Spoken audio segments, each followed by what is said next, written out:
put it on silence, and it'll be like that for 3 days. Yeah, I know that. Me too. People will start telling me, yeah, I mean, exactly. And then finally. Oh shoot! And then I do it all the time. So you think I would remember that now I can't even tell them. I don't even remember. And then they're gonna go, I'm a liar.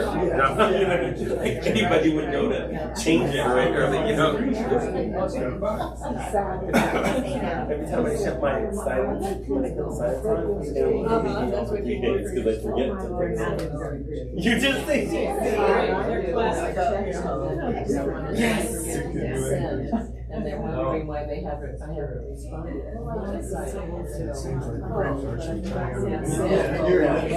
Well, you're better than me. I look at people's texts and I answer in my head. I don't send it. I don't write anything. And I'm really Well, good evening, everyone. Good evening. Welcome, welcome, welcome.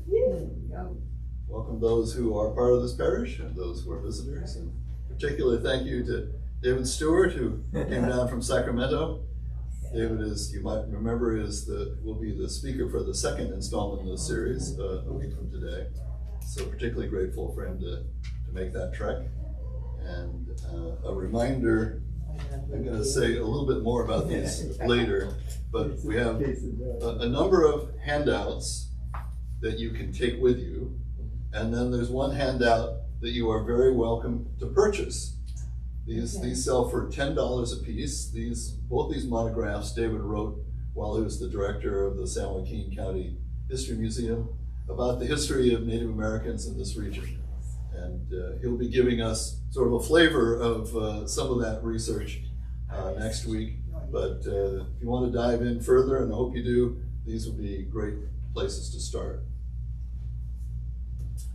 So, first thing I want to do is to acknowledge where we are. St. John's wishes to acknowledge and honor the Yokut and Miwok peoples, upon whose ancestral homelands we gather this evening, as well as all our indigenous siblings who have and continue to care for this place, this land that is their home. Let us pray. Creator, we give you thanks for all that you are and all that you bring to us within creation. In Jesus, you place the gospel in the center of the sacred circle through which all creation is related. You show us the way to live a generous and compassionate life. Give us your strength to live together with respect and commitment as we grow in your spirit. For you are God, now and forever. Amen. Amen. So again, thanks for being here. Thanks for joining in this adventure. We have 3 sessions, and I think you'll find each one intriguing in different kinds of ways. We have wonderful speakers, except for the first session. But very grateful that David agreed to do this. And after originally having one person, Deacon Tina Campbell from Northern California, agreed to do this, health challenges prevented her from doing that. So instead, we actually have a quite wonderful person. Her name is Dr. Stephanie Beaver Guzman, and she's on the faculty at Columbia College and also at CSU Stanislaus, teaches ethnic studies, is a Native American woman herself, and has lots of experience in both teaching about and counseling with Native American students. So I think you'll find her really wonderful. I'm looking forward to her presentation as well. So, the topic, as we sort of promoted it, was Columbus and Us. It's complicated. We timed this series so we were kind of creeping up to Columbus Day, which is somewhat fraught holiday, as our cartoon kind of makes fun of. And so I'm going to talk about mostly the really early history of this development of a doctrine called the Doctrine of Discovery. And for some of you who particularly participated in other kind of online sessions that the diocese did, you'll be familiar with that term. Others of you may not be, but hopefully by the time I'm done, you'll have some idea of what it's about. But the point of this session is not to trash Columbus, although there's plenty to be critical of. Right, yeah. But he's sort of an emblem or an embodiment of a particular way of looking at the world. And that's going to be the focus of what I'm going to talk about, is how that perspective was developed, baptized, and then changed over centuries and became actually embedded in US law and continues to sort of haunt us in various ways. So that's kind of the trajectory of what we're going to do this evening. Over there, as I said, there's some free handouts. There's the description of the series. There's a reading list. For those of you that are the Episcopal insiders, you may or may not know that one of the resolutions coming to our diocesan convention in November is a resolution about the doctrine of discovery and about doing land acknowledgements and things like that. So if you have not seen that resolution, or if you're interested in that, there's a copy of the resolution over there, and it's really well done. They worked very hard on that. And I'll talk a little bit about this later. The Episcopal Church is one of many churches that is trying to engage about the doctrine of discovery. One of the churches that's really led the way in all of it are the Mennonites. So there's a piece here about renouncing the doctrine of discovery that's really well done that the Mennonites put together. Some of you I know read Sarah Gustin's book. She's really comes out of that Mennonite tradition. Okay, so enough of that. So the title I came up with for mine is Discovery Means Never Having to Say You're Sorry, right? And of course, the focus is this guy. Now Columbus was sent, he was Italian, he was sent by the Spanish to go to the Spice Islands to bring back spices. He never got there because there was this continent in the way. And instead, he began to think about, well, what can we do with what we've found? And this is a quote of his. In 1992, I got assigned to write a curriculum for churches all over the country about the 500th anniversary of Columbus.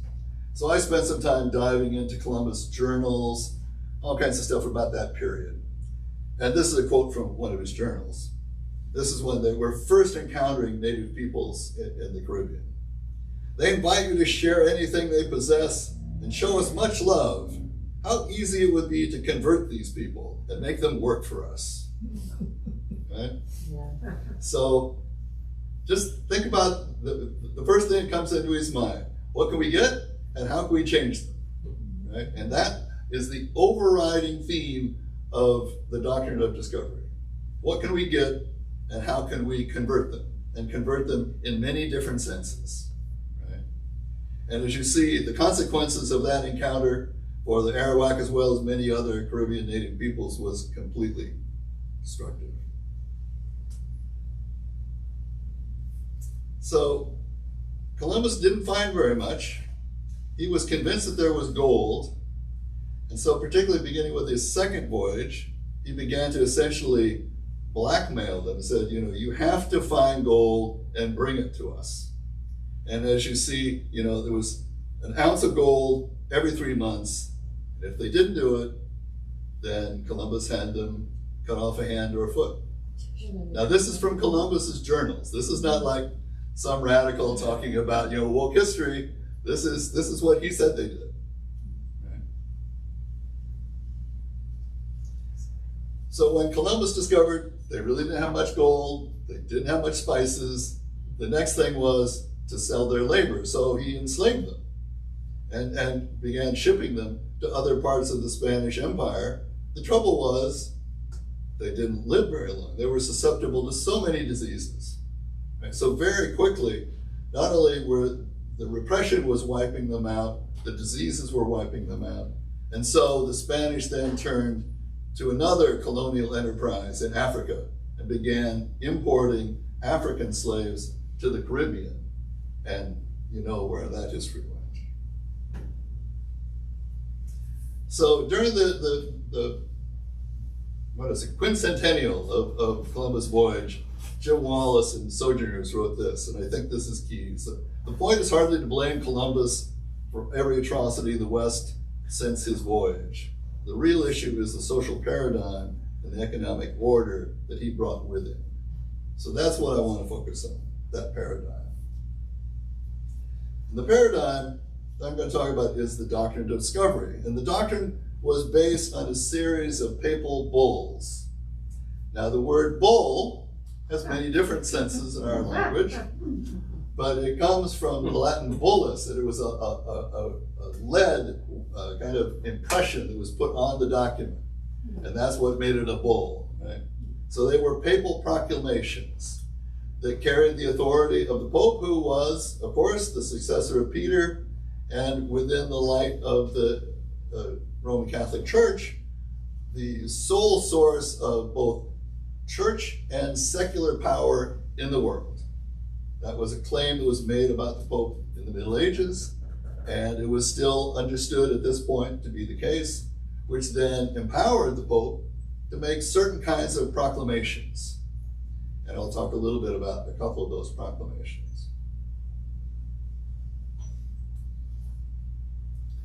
The other thing to know about the doctrine of discovery is that it's premised on Scripture. And it's on three parts of Scripture. It's about the Great Commission. Go out, convert the world. The second one was Romans, about the authority of the government. You must obey the government, especially if it's Christian government, right? And the third was the Exodus story, and most especially the conquest of Canaan. The Israelites were the promised people. God had given them this land. So they were basically commissioned to claim the land and to exterminate all the people who were there and were getting in their way. And that scriptural foundation made the basis for what comes after. So the first key document is called Romanus Pontifex. So this was issued by Pope Nicholas V in 1455. So this is before Columbus has even set sail, right? And what it was about was not about the Americas, wasn't about what might happen there. It was about Africa. And it was essentially endorsing the King of Portugal's colonial efforts in Africa.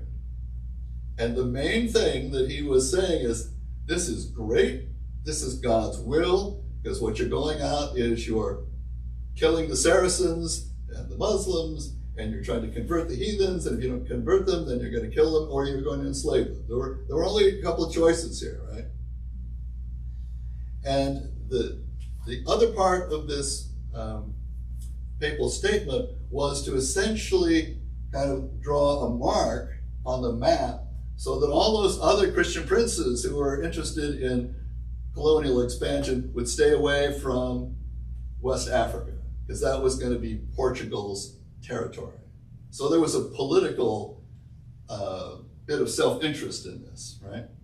It was trying to avoid conflict between the Christian princes, right? Tony Fritschner, who's special reporter on indigenous rights to the United Nations, says the Romanus Pontifex serves as the starting point to understand the doctrine of discovery, specifically the historic efforts of Christian monarchies in the 15th century to exert their dominance over non-Christian indigenous religion or peoples in order to take over and profit from their lands, territories, and for resource extraction. And those themes come up over and over and over again. So Inter Caetera, this is another papal document, another papal bull. This was issued by Pope Alexander VI, 1493. This was specifically in response to Columbus' first voyage. And essentially what the Spanish wanted was what the Portuguese got, but for what they discovered, what Columbus found. And so the Pope was eager to please the Spanish crown because Ferdinand and Isabel had done this wonderful thing. They had taken over all of the Spanish peninsula, the Iberian Peninsula. They had kicked out the Jews, they had kicked out the Muslims, and both the Jews and the Muslims had the very same choice. They could leave, they could convert, or they could die. Right? And it was very convenient for Columbus that happened, because much of the gold that financed Columbus's voyage was taken from the Jews of Spain. So the bull states that any land not inhabited by Christians was available to be discovered. Just because there weren't Christians there, it was discoverable. Right? So just think about all the places you could discover in Lodi, right? I mean,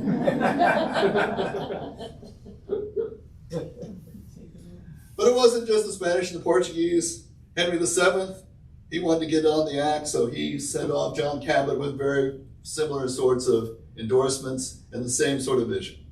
You know, take over a plot of land and try to convert them, and if you can't convert them, then you enslave them or you kill them. This is great. I love this.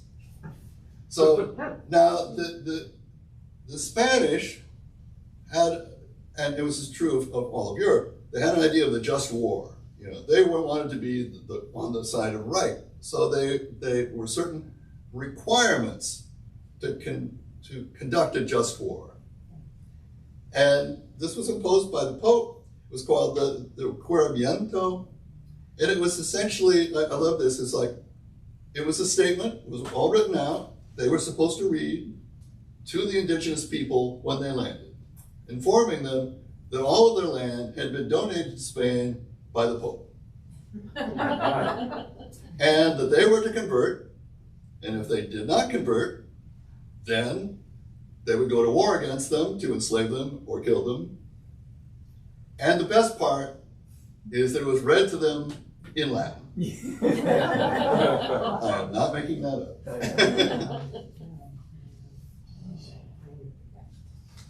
So the Doctrine of Discovery had, at its basis a series of what I call foundational knots for the people that, these indigenous folks, right?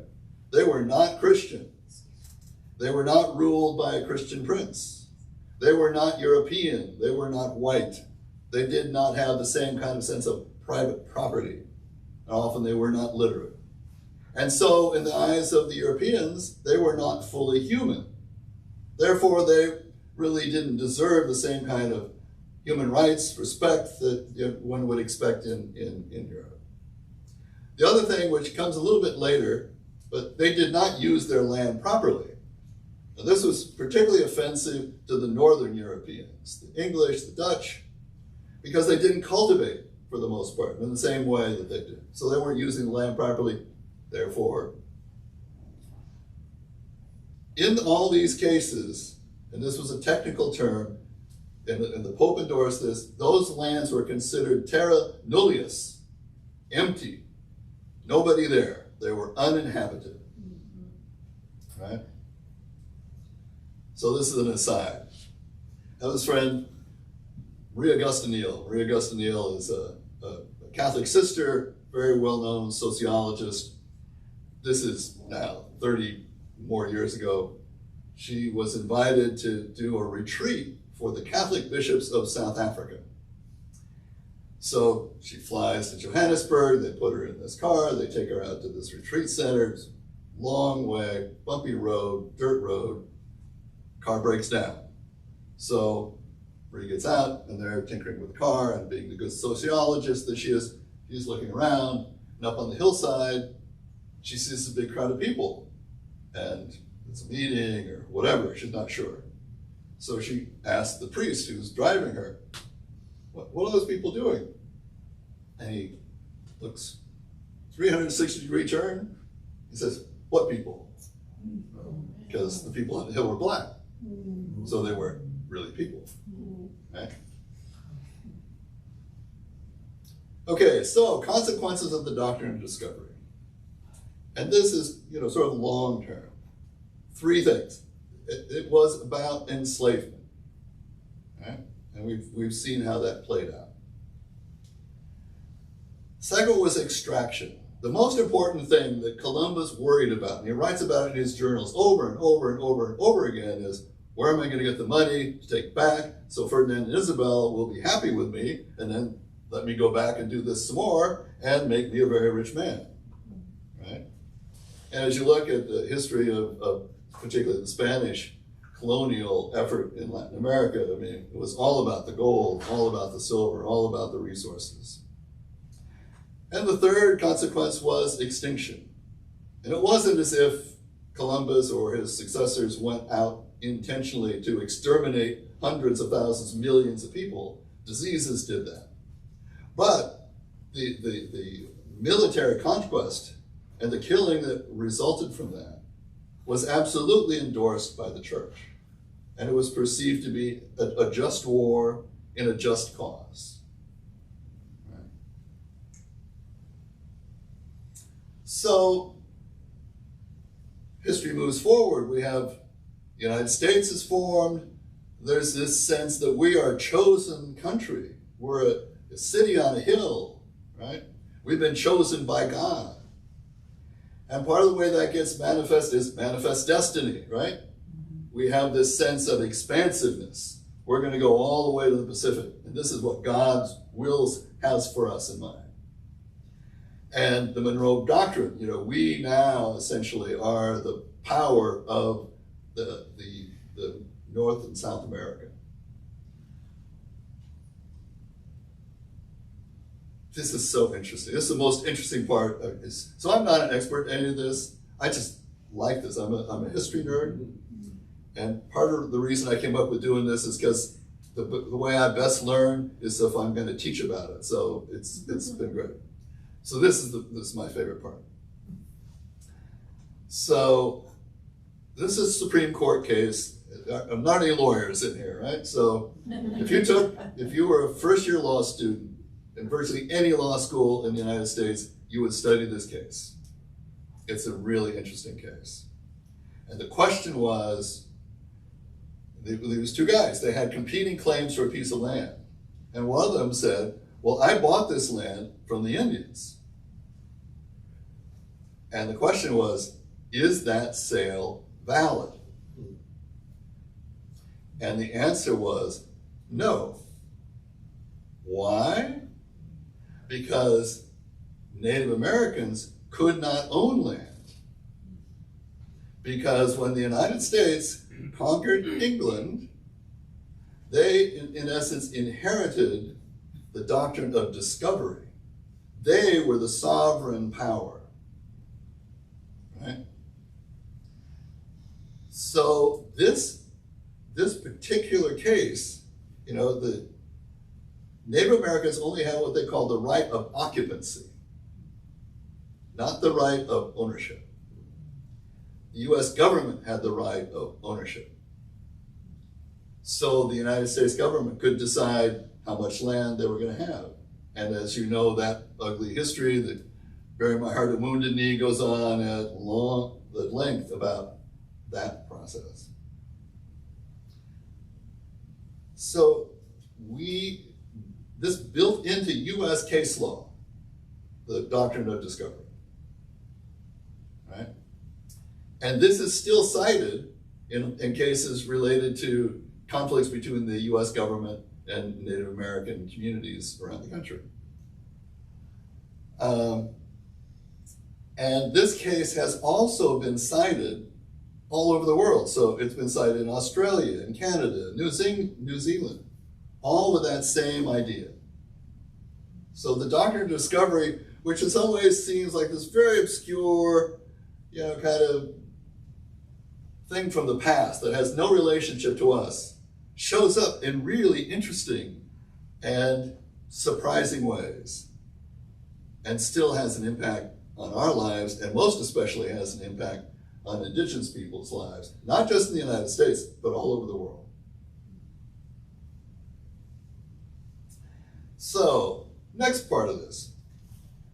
So we have this manifest destiny. We're going to expand our horizon to the Pacific Ocean.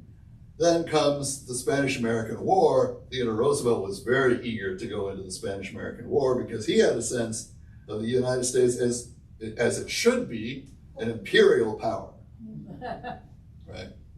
To rival the European powers. And, you know, President McKinley discovered that some of the things about the Doctrine of Discovery were sort of applicable to the Spanish-American War. And where is it? I love this letter. So, after the Spanish-American War, some of you may know this, I've had some great conversations with Alethea, who is a member of our congregation, and part of her family heritage is Filipino. And so she's doing sort of roots work, right? So the Spanish-American War was a very controversial war. And there was an anti-war movement. Mark Twain was very much part of it. It was called the Anti-Imperialist League. Obviously, they didn't have much impact. So the war is over, and the United States not only has taken over Cuba and all that, but it's taken over the Philippines. Admiral Dewey, you know, if you go to Union Square, there's the big monument in the middle of Union Square. That's to commemorate Admiral Dewey's taking over the Philippines in Manila Bay. So the question is, what to do with the Philippines after the Spanish-American War? This is a quote. This is President McKinley talking to a group of Methodist clergy. And I quote, "He's been wrestling with what to do. When I next realized that the Philippines had dropped into our laps, I confess I did not know what to do with them. I sought counsel from all sides, Democrats as well as Republicans, but got little help. I thought first we would only take Manila, then Luzon, then other islands perhaps also. I walked the floor of the White House night after night until midnight, and I'm not ashamed to say to you gentlemen that I went down on my knees and prayed Almighty God for light and guidance more than once. And one night, it came to me like this. 1, we could not give them back to Spain. That would be cowardly and dishonorable. 2, we could not turn them over to France and Germany, our commercial rivals in the Orient. That would be bad business and discreditable. 3, we could not leave them to themselves. They were unfit for self-government, and they would soon have anarchy and misrule over there worse than Spain's. And 4, there was nothing left for us to do but to take them all and to educate the Filipinos and uplift them and Christianize them and civilize them, and by God's grace do the very best we can. And then I went to bed and went to sleep and slept soundly, and the next day I sent for the chief engineer of the War Department, our map maker, and I told him to put the Philippines on the map of the United States. And as he points to the clergyman, he says, and there it is. So, Doctrine of Discovery takes all kinds of interesting curves. So, there's a lot of content in these 4 things that I am not going to talk about, but I am going to recommend this book, Native America, Discovered and Conquered, Thomas Jefferson, Lewis and Clark, and Manifest Destiny. And it kind of talks about, it's a little bit like Bury My Heart at Wounded Knee, but it looks at it in a more structural kind of way. And what I want to particularly focus on are sort of 2 aspects of this around the creation of the treaties and the reservations and the schools. Because related to those things is what Columbus thought about the first time he arrived. It's like, what can I get out of this? And what can I do with these people to convert them, right? So the treaties, and as D. Brown goes at length, there were over 500 of them with indigenous peoples in the United States. All 500 were changed, nullified, or broken at some point. And the results was, as you know, an ever decreasing amount of land for Native American communities and expanding of immigrant communities. One key thing that helped to make this all happen was called the Allotment Act in 1887. It's also called the Dawes Act, that overnight privatized a vast majority of Native American land. And by privatizing meant that it made the individual Native people owners of a particular piece of land, which was completely contrary to their own culture, right? And Henny and I had an experience with this when we were in Lahaina, before Lahaina was gone, about 2 years ago. And we had this great conversation with this Native Hawaiian woman about, it happened in Hawaii too. This family, this is your spot, this is your plot. And you do what you want. And now there's all this conflict in the families about what are you going to do with it, when you're going to sell it, who's going to get the money, do we all get to share it equally, all those kinds of things. And the goal of this Dawes Act was twofold. One, it was to take all that land, and secondly, it wanted to destroy the tribal culture, the shared sense of community. So 90 million acres just vanished from Native possession by that. And this quote's amazing. As long as Indians live in villages, they will retain many of their old injurious habits, frequent feasts, community and food, heathen ceremonies, dances, constant visiting. These will continue as long as people live together in close neighborhoods and villages. I trust that before another year is ended, they will generally be located upon individual lands or farms. From that date, they will begin their real permanent progress.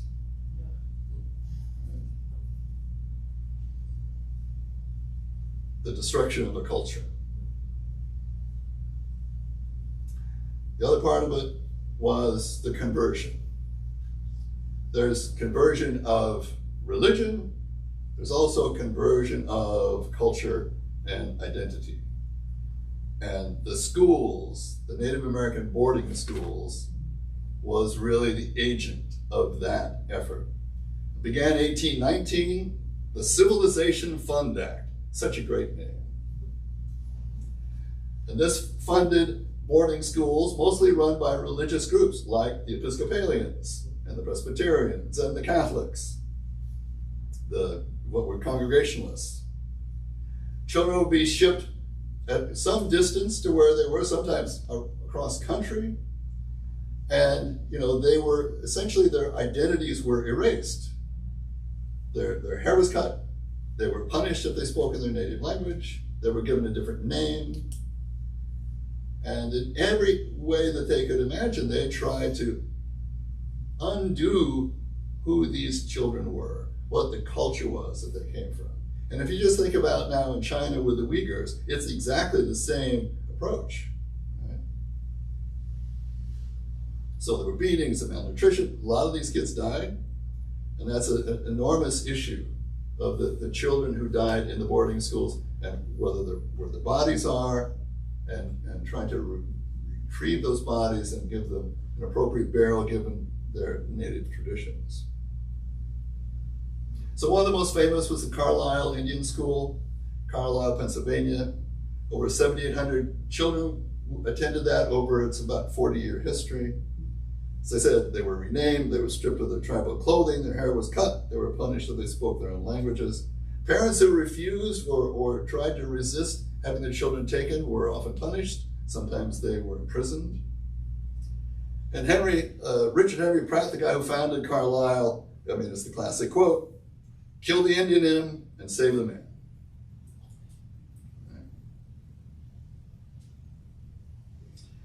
So Ben Sherman is an Ogallala Sioux. He's a survivor of the schools, and he's a retired aerospace engineer.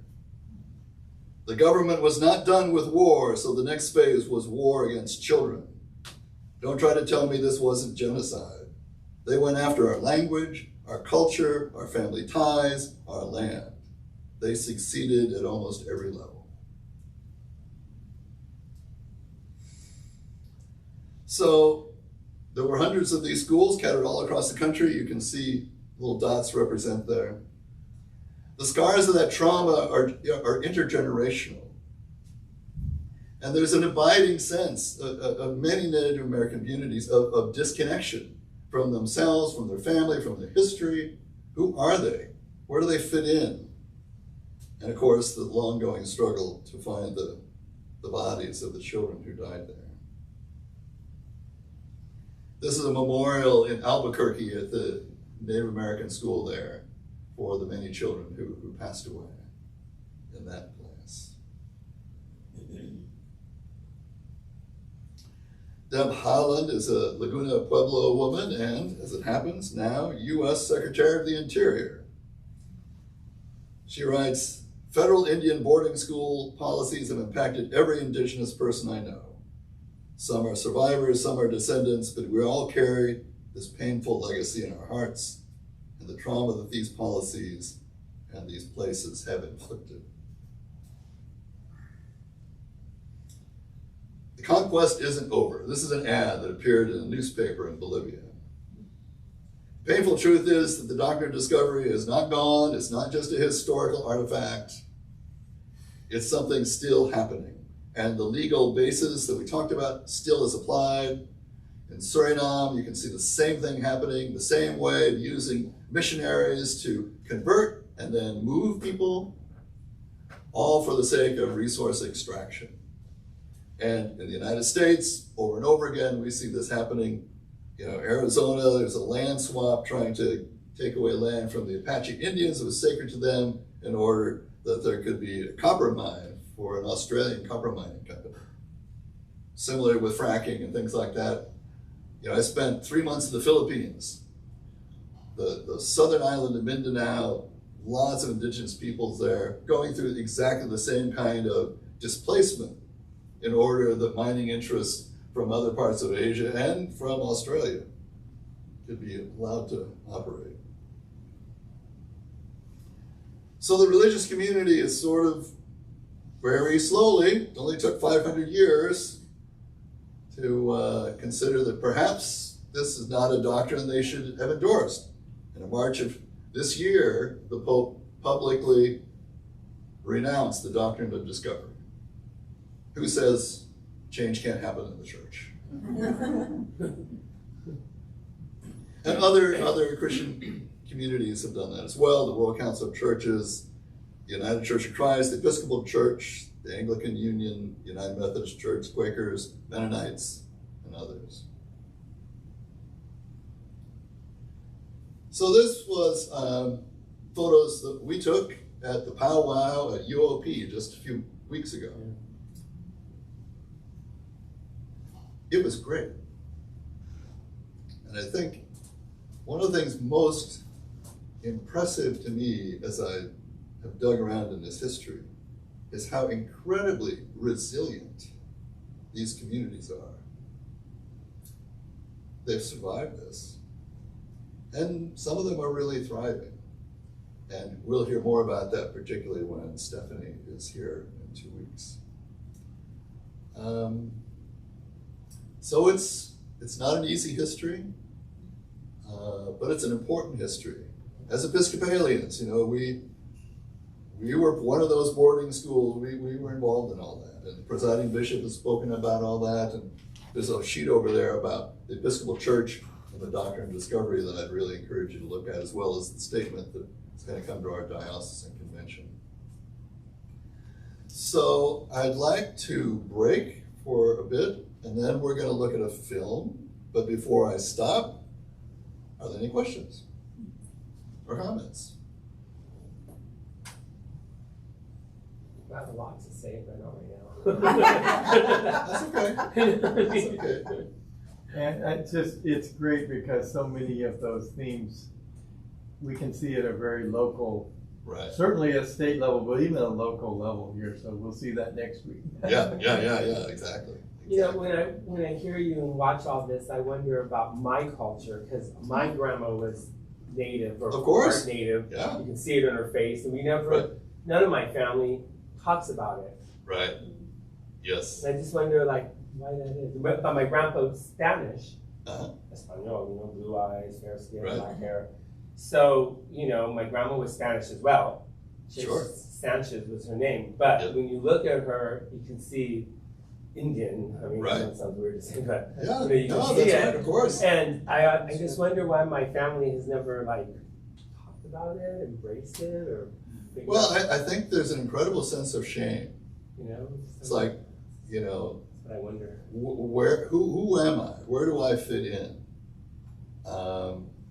So, Barbara and I, a couple of us know a guy named Nelson Rebel.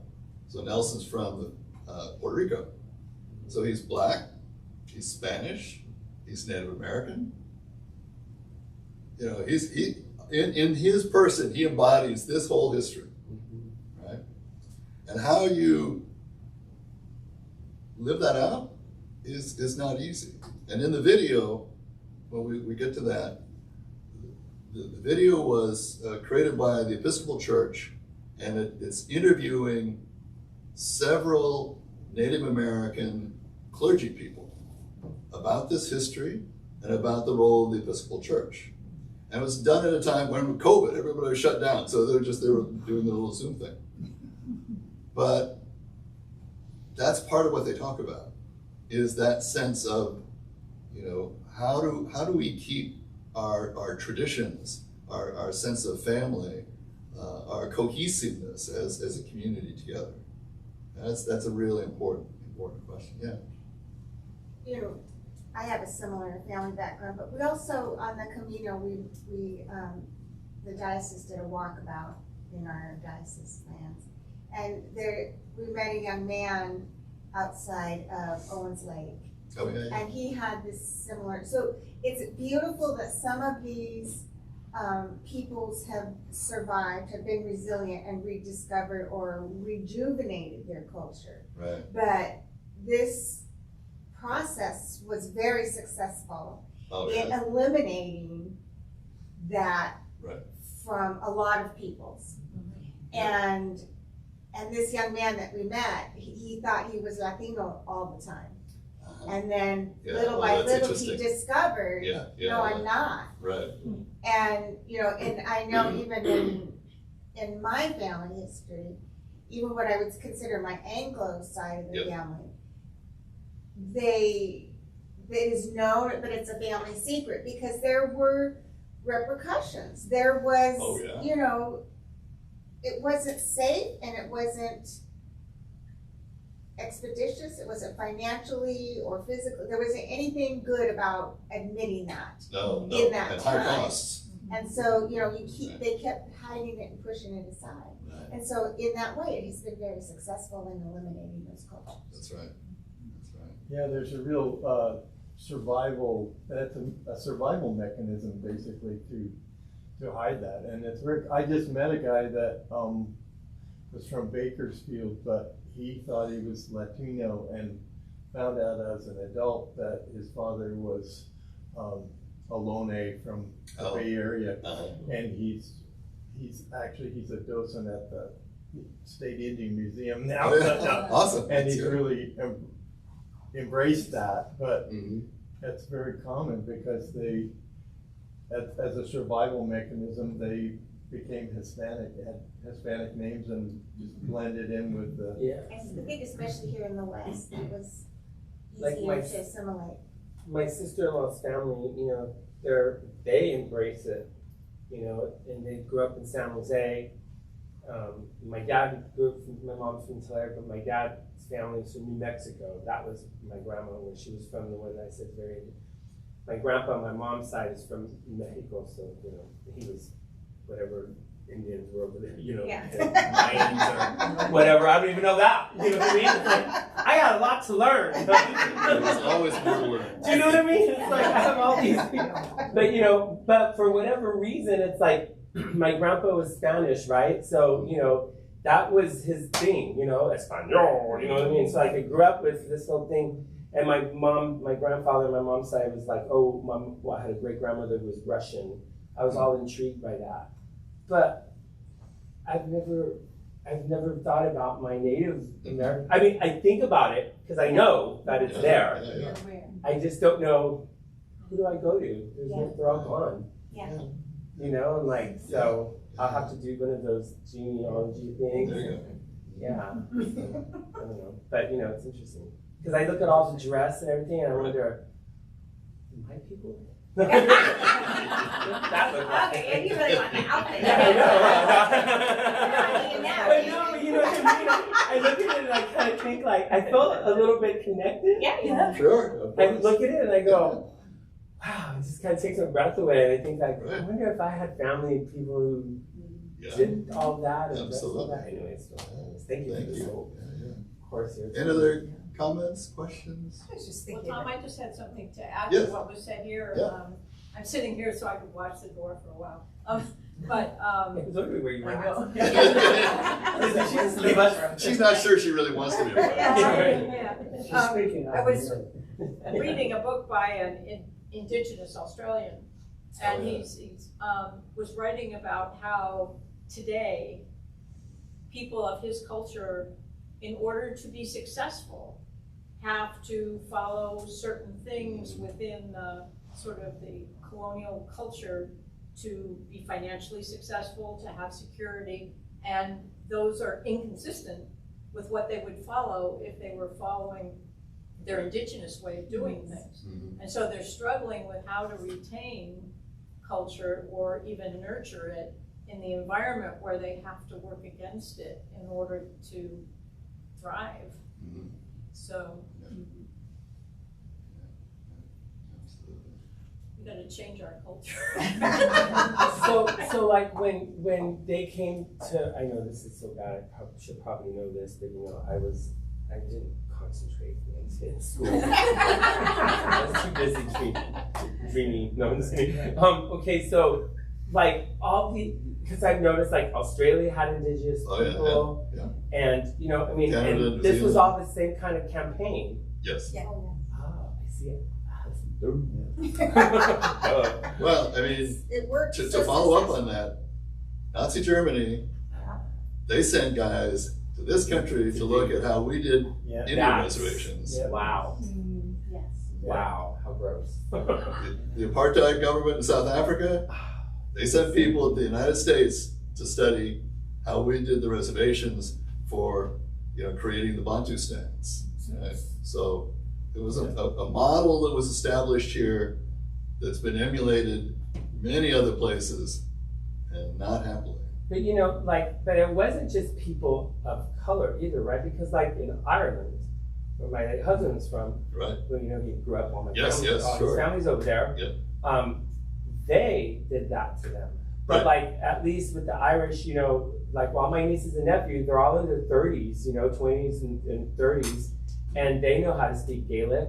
They Right. know their dances because their school teaches them. Oh, sure. And no, though they went very to so. Catholic school, they still had Gaelic studies Right. within their Catholic school. So they would take them out of class, or I forget how they did it, but Right. they would come in, teach them their culture. So they dance, they learn everything, the language. But if you look at that history, when Oliver Cromwell went to Ireland, and as the British really exerted control, Uh-huh.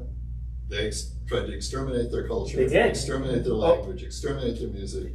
They did. They tried to do all of that, but now, like I said, They weren't as successful able as they were to. in the US. Yeah. And so- some of it is so insidious, because I can remember growing up and article after article after article about dress for success, Oh, the right kind of body language to position you for success Sure. in business. Right. The generation before, when my mother was becoming a teacher in New York, to become a teacher, you had to pass a test that you could speak without an accent, which if you grew up in New York with a Bronx accent, this is challenging. But you had to do that in order to be a teacher. No, that's true. Because this is the standard model of Right. who the US is. Right. And everyone, without even thinking about it, tries to emulate it. Right. Yeah. So when I was a little girl, I had relatives who lived in South Carolina, and so we would travel down through there, and it was typically considered Cherokee land. Right. Yeah. And so it was interesting because I have pictures of when my mom and dad having us stand by, because there were many Indian little things set up along the road in people's front yards, even, sure. so that you could take a picture. Yep. Now that I know as an adult, the teepee was not native to their to that area. That the headdresses that were being used were not native to the Cherokee in that area, but instead it was all westernized to create this aura that we were meeting Indians. Yep. Yep. And it's just, and someone was getting rich off of it. That's right. That's right. And it really is, it's very, like, some of the things you said, you know, we could chuckle at, but I was just feeling very overwhelmed. Of course. Much of what you're talking about. There's so much grief underneath all this. Since reading, you know, the finishing up the book of Sorry, Augusta. that it's, you know, it's like I tend to take on this guilt of what we did, and what we're still doing. Right. Yeah. I don't think we need to take on the guilt of history, but I think we do need to accept responsibility for promulgating it. And that's how I deal with it. I mean, it is very overwhelming, and it can make you feel very bad, and that's why a lot of school districts don't want to have this stuff taught, because they don't want their white kids to feel bad. But you know, there has to be a way of taking it in and then saying now what can be done now. Right. Absolutely. Well, another little story, sorry, but my mother always said that my sister, that there was somebody on my family, on my grandmother's side, who grew up in New Hampshire, that someone in the family had married a native woman. And that when my sister was born, she was just so red-faced and dark-haired, and obviously, as it turns out, since my cousin did the ancestry things, it was not through my grandmother. It wasn't through my great-grandfather. No, it was through grandfather's brother. So there was no blood. There's no Indian blood. But the point would be, or native blood, that whole story just becomes all wrapped up. Yes. And I also learned all the way back to the 1600s that my first people owned 40 slaves. They were given 40 slaves by the King of England. Yep. Wow. Yep. See, and me growing up a brown person, you know, someone of color, I grew up thinking, you know, I'm American. I got no clue. When I hear about Columbus coming over here, discovering the land, and you know, all this stuff happened to Indians, it didn't resonate to me as a native person or someone part. It was more, you know, so when people started bagging on Columbus, I'm like, that's our history. No, I'm already like a 20 years. I know many really cute songs about Columbus. Yeah, right. I bet you do. Why are you gonna take away Columbus Day? You know, you know, as an older person now, I think like, wow, you know, that's pretty bad. You know? I don't know how to like take it. No, it is. It's a lot to process. It is a lot. I mean, this is just really interesting. First of all, a friend of mine's daughter works in, this just came to me like yesterday. And she works for a delegation, well, she's in Taiwan right now, in a delegation of the United States through China Commission or something like that. And that China's trying to take away all of Tibet's. Oh, yes, absolutely. And so she is on, here's a picture of her with the delegation to Tibet, and the whole article is just kind of like what we're talking about. And it's right now happening there. And so the United States, though, is trying to stop that. So they're trying to do better. I just want to point that out. So, but that's so weird because he just sent this to me. His daughter is in this delegation there, and here she is with all the people. Isn't that something? That's great. Thank you. Yeah, and the article is in like, okay, another language, obviously. Yeah, but it's also in English. The first it came up in the other, I'm like, how am I supposed to read it? But anyway, then it came, you know, but I was like, oh my God, but it's, I'm like, wow. Thank you. These poor kids. So I'm gonna suggest we go have some treats, Yes. and maybe in about 7-8 minutes, come back and we'll watch this video. Yes. Thank you all for coming. This is great. Great conversation. I know. Did everybody get to sign in? I don't know. Yeah. we're gonna sign in. Right. I thought maybe you were. I just bring it up to my. Hurt your butt. I'm sorry. You're immature. Sorry. Oh, really? My mom smoked like crazy. A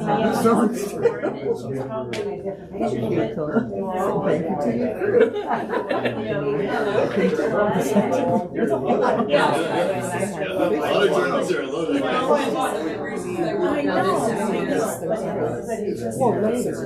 Yeah, and I earlier. Absolutely. Absolutely.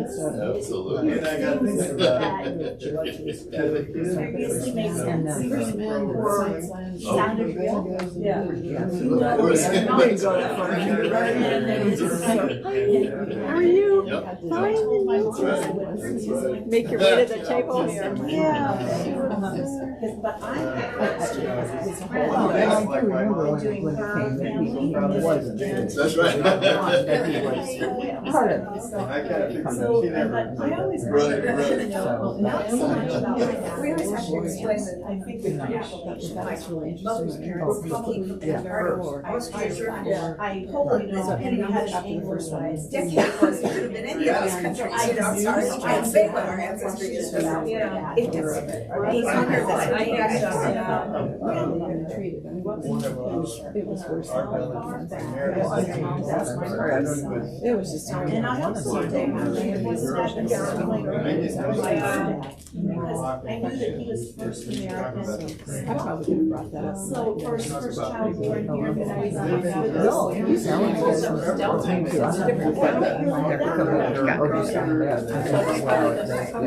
It feels good to stand Yeah, some of the people. Oh, I actually, no, I like these different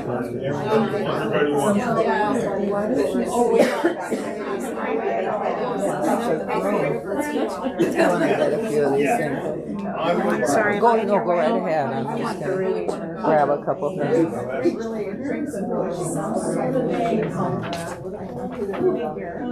Over a village and was supposed Well, I didn't want to call him. was supposed to go back. Yeah, no, I'd like to go. Yeah, What is and you were here. We were talking about flood. I don't have a coast. Oh, yeah. No, I mean, there's A field trip. so much we could do. Well, yes. Interested people in our congregations, a couple places. Because I was sort of honing in on this today, so I And then we thought, well, so check out some of these places to see what might be the best. That's been recommended more and more about. Yes. It is. History of Brown. It's not a happy history. Oh, no. Slave trade in her family. Yeah. Traces of the trade. She's what? Oh, Find it online. Yeah. Very much the same story. She was from. Particularly once the Puritans got there. Those Maritimes. This vision, Wow. that they were Turns out her exceptional. father. It was an overwhelming. My brother lost his priest dog to old age a number of years ago, but he still, Because he I've been misses it so listening much. and plus reading so much and then, I just really have to be that pretty much like focused on these kinds of topics. Well, Yeah. The immigration has matured to the point where they can do it in terms of 15, 20 votes at a time, and just hoping that there's And of course, there were massive pandemics. Because they bought seats with it too, so. They write about. And then often like comes down to the transaction fund, and it was like, here it is. Thank you. Family. Thank you. Working with what I have. Me too. It's hard pill to swallow. And you know, when I mentioned that to my mom, it just she just turned 86, but it's like, well, that was just the time. You know, it's sort of like, it's more about what she does. It was just the time for it. And it was the time. But somehow around inside, that was not good. Right. You know? Yeah. No matter how they said, rationalize, Oh, they were well treated, and blah, blah, blah. Oh, yes, like the thing that the governor said that. Oh, yeah, Safe is fine because it Yeah. taught them a skill that way, and I they could guess. get a job. And you, I think you understand that. When they were little. Yeah. My contact with him was very interesting and very lovely.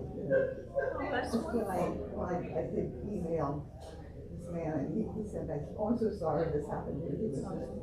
I was afraid to when you were taking care of our dog, right? You know, Yeah, I think you were.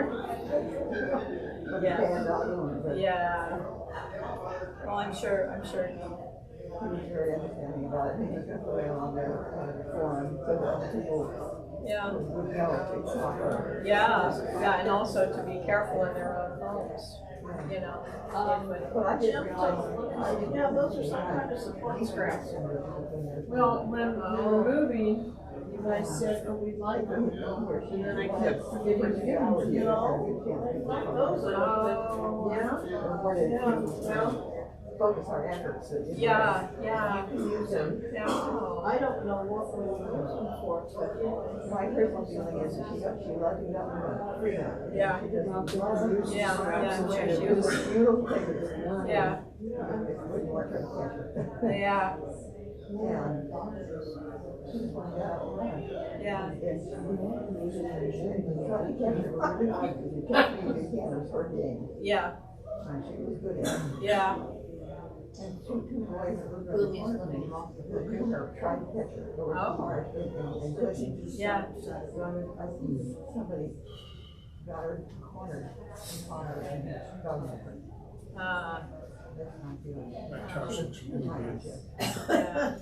And all the people all the you're too long to lay And down. nothing's shown up, Oh, you no. know, from the microphone. I might slouch Slouch a bit. significantly. Yeah. I've had people call me that it wasn't, a dog that looked similar to her, but wasn't her. Yeah. Yeah, last week I had a frog back. I wonder if it's possible she would turn up yet. She could. It's nice and warm out there. If something happened, they have to any animal control, any animal shelter. Yeah.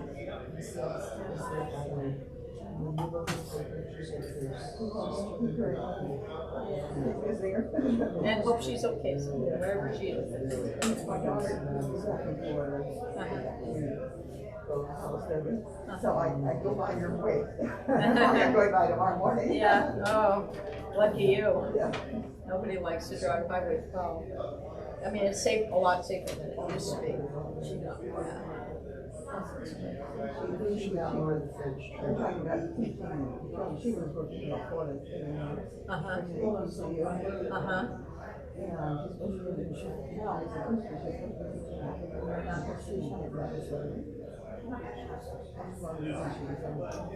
Yeah. Yeah, they would do wine and anyway, and that is one of the. Yeah, there was an article French. One of the major news was about a teacher in South Carolina who was teaching some of the history of the racism in the South. And she recommended a book. And they were studying the book. And some parents and even the students got up in arms about this book because they were so the school law said you shouldn't impose any guilt or anything on any child, or any kind of stigma. And this was kind of the reverse. It's like putting a stigma on those children.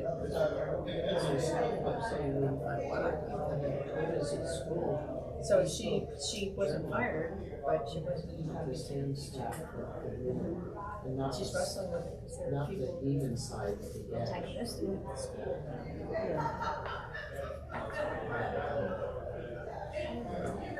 Do you want water or juice or anything? Yeah.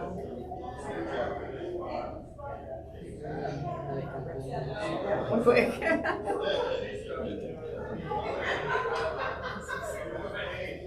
This is our lecture.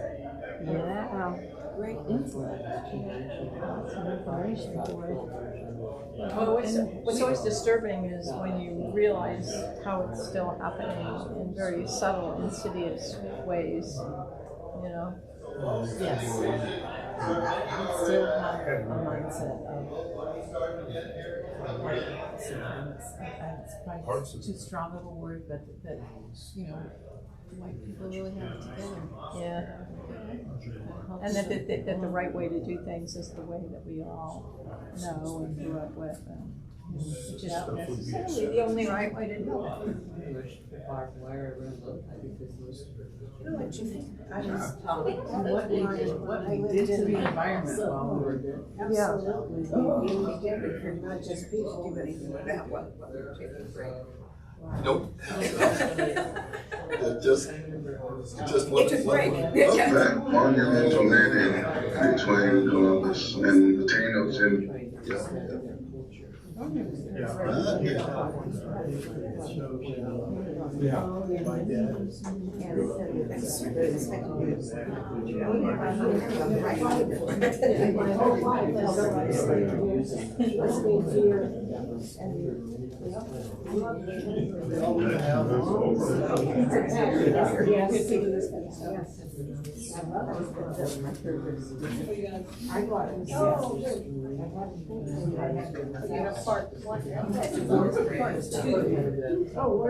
Part one is over there, two different parts.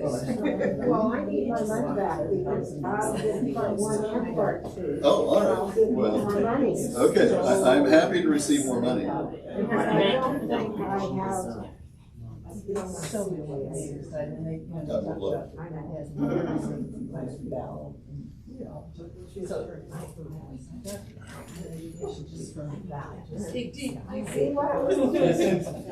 You want to buy a... Oh, yeah. I have another. I can sign it for you. Yeah, that's the deal. I don't have $10. This is, we're working on that. Well, you know where it is. Oh yeah, the Macintosh decision? Isn't that amazing? See, I never. Yeah. I never heard of that. Yeah. You got the part one, yeah. But just looking on the, Google. Right, yeah. Oh, wow. No. Are you collecting? I'm collecting. Okay, I'm glad you said you That's did part one and part two. Exactly, get part one and two. Exactly right. Thank you. Making you spend more money. Okay.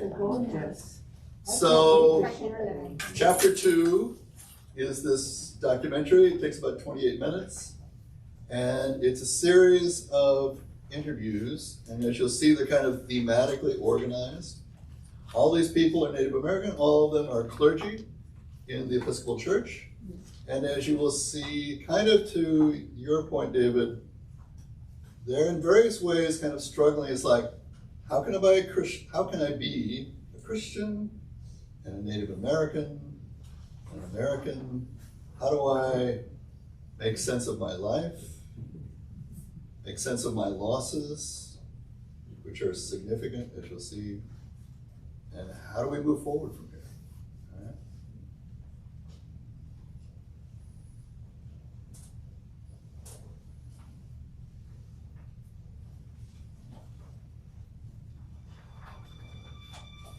That monumental meeting between Columbus and the Taínos Indians represented a meeting of the givers and the takers, two worldviews clashing, and we're still struggling with the same issues of greed, selfishness versus love, kindness.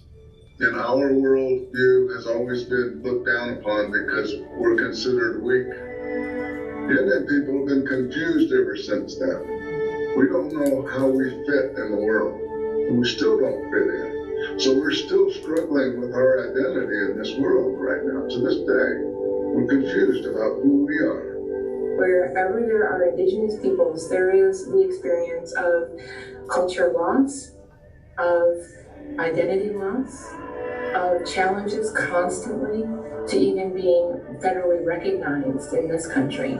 If you are interested, if you have a faith community of any kind that is interested in building relationships with indigenous people, it is so crucial to understand the 400-year journey they've already been on that contributes to trauma and genuine cultural loss, as well as environmental loss and loss of diversity. I'm an Episcopal priest. I can still go to a convention or a clergy conference or a meeting with other clergy. I still get the deer in the headlights look when I ask them about the doctrine of discovery.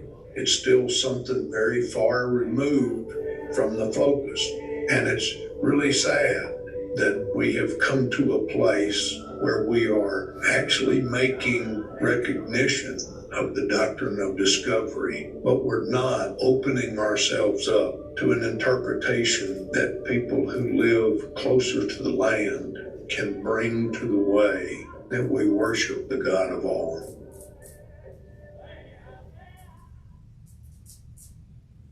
The stories of the lives of indigenous people need to be told, and they need to be heard by the church and the world.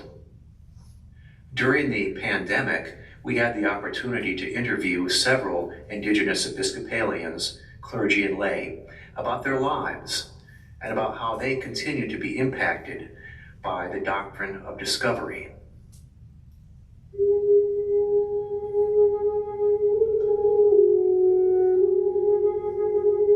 It is painful for us to talk about and hear the history of the doctrine of discovery, but it's even more so in my mind painful because it seems to be referred to as a past problem.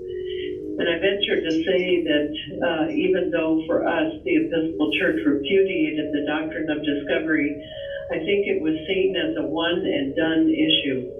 And it certainly didn't have any ground that needed to be worked on to listen to what were the reasons for us to repudiate the doctrine of discovery. Every time I get into a conversation about the doctrine of discovery, it hurts my heart because the church I love not only historically participated in it, but in its own ways, known and maybe unknown, it still does. I mean, wow, it only took 9 years after repudiating the doctrine of discovery to decide that they needed to train clergy about what that is. I've always been inquisitive about why things happen and discovered that the research that was done on the Holocaust survivors, which discovered trauma. The trauma, a lot of those survivors suffered from trauma, and the symptoms, the manifestations were addictions, dysfunctional family, violence, all kinds of things that were identical to what I suffered in my family and what our people in general suffered. Many ways to understand genocide, and again, the UN has defined that term in such a clear way to also refer to the slow impact over generations and of gradually taking away the opportunity for indigenous cultures to continue their identity across generations, to teach the next generation about indigenous life ways and food ways, and how to live on the land in ways that are sustainable. We have indigenous communities that are really truly on the brink of extinction that is concurrent with species extinction. In the Pacific Northwest, that looks like the ongoing efforts and struggles to preserve salmon and the rights to waterways for traditional tribal use, because that's connected to the generational gifting of identity, of cultural ways, of language that expresses the reality of indigenous worldview and hunting, and all of it is so interconnected that it is impossible to just take one issue and look at it without looking at it within the context of indigenous experience. I had a wonderful extended family on both sides, my family, my mother's side, my father's side, and wonderful aunts and uncles, wonderful experiences. But we also have suffered from trauma. I think it was mainly intergenerational trauma. My father, he drank for the most part socially, but during the holidays he would overdo it, and we would have some conflict in the home. And over time, my folks started having marital problems. And by the time I was in high school, they were separated and divorced. I lost my mom. She was so distraught. She took her life, and so I was really struggling myself with my own identity, self-esteem. I learned that there was bipolar disease in my family, and that it shows up in certain people. And I think my mother suffered from it. Eventually, one of my sons suffered from it, and he suffered an overdose in 2007. Another tragedy. My wife and I divorced. We had problems. I was drinking at the time. My 18-year-old daughter was a victim of a drive-by shooting in Los Angeles. And when I went to the hospital, she was just lying very silently. And he said, she'll never come out of this, the doctor said, she'll never come out of this, she's brain dead. And so I had special ceremonies for her, and I was crying, I held her hand, and I said, Sister, I don't want to see you like this. But if you have to go, I understand. And she squeezed my hand. To me, that was her answer of, I've got to go. I'll see you in time. My son, he was a victim of a chokehold in California that was committed by a police officer. I won that case twice by jury trial, and the last time it went to the state. They offered me a large amount of money, and I refused it because I felt like this isn't going to bring it back. And it's so hurtful to think that I exchanged money for my son, so I never did. But if it wasn't for my faith, I'm not sure how I would have come through it. I've had two sisters die. My youngest sister, Beverly, died in 2016. She had an enlarged heart. She never knew about it. She worked in Minneapolis for a catering company, and she went and took a bathroom break and never came back, and they went in. They checked on her, and by then she was gone. Her heart just stopped. And then my sister Karen, next to me in age, died December of 2020. The coronavirus got her. So I don't much like the coronavirus. I don't think anybody does. But in between there, I had two sons, Larry and Calvin Peacock. They died together in a car accident in 1994, a month after my youngest brother died. Oh, jeez. And most recently, last year, my husband Dean died April 9th of 2020. Thinking about my life and the people that died within my family, I'm still blessed. I think God has taken care of me. After my sons died, I was angry with God, and I quit going to church for 9 years. I never stopped praying. I still believed in prayer. I believed in God. But it took me 9 years to keep praying, and God never gave up on me. That He was there, brought me through, and He still does.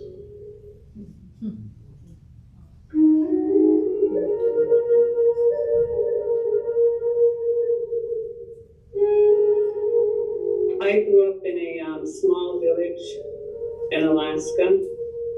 When I was a young teenager, I was sent to a boarding school, hundreds of miles from my home.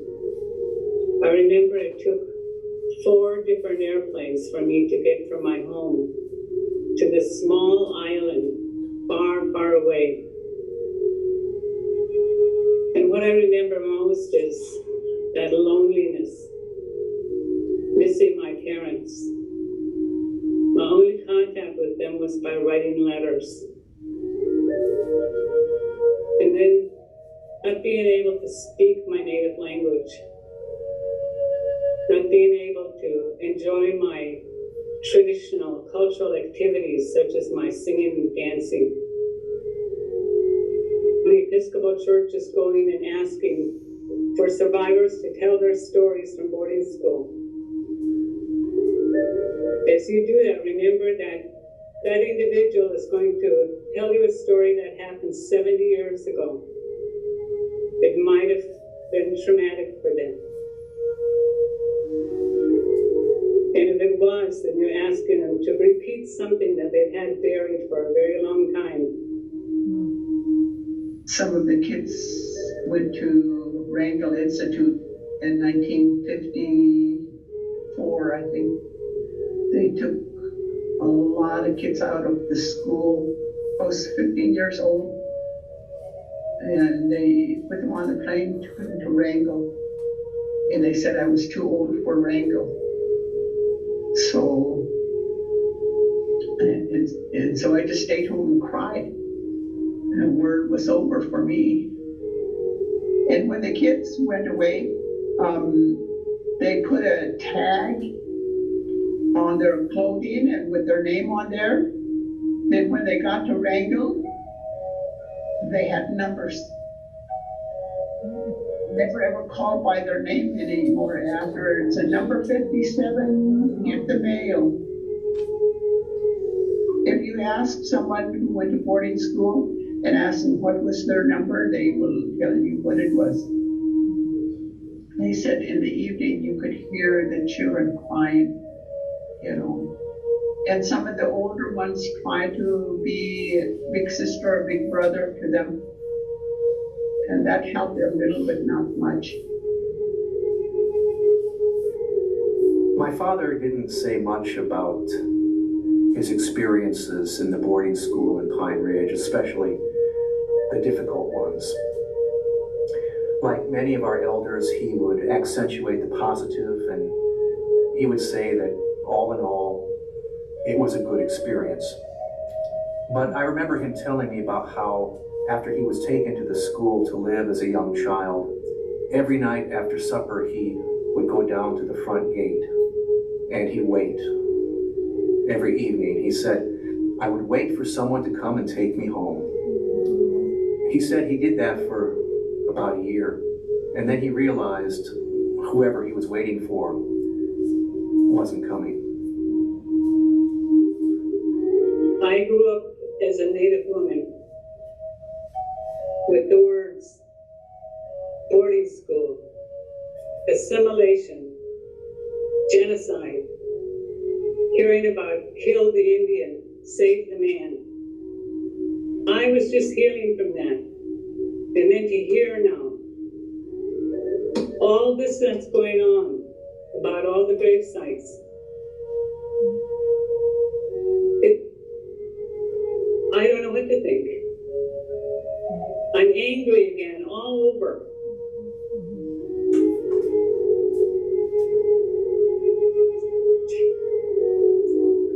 But this is the history of the church, and we have to go through the healing.